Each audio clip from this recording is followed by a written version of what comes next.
from 1944 in the Soviet Union, it's Joseph Stalin! Greetings. You know, life of brutal dictator isn't always sunshine and lollipopski. Sometimes it's lonely job. But when I'm feeling cranky and a little blue, I sit around and consider the many things which make me happy.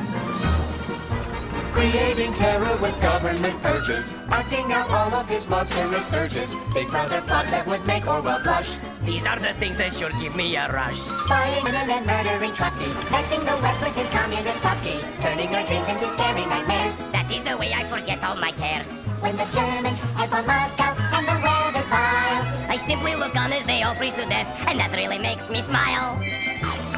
feasting like Ivan monsters live on rations, covering dozens of satellite nations, Stopping my own personality cult. doing away with those who nightly vote.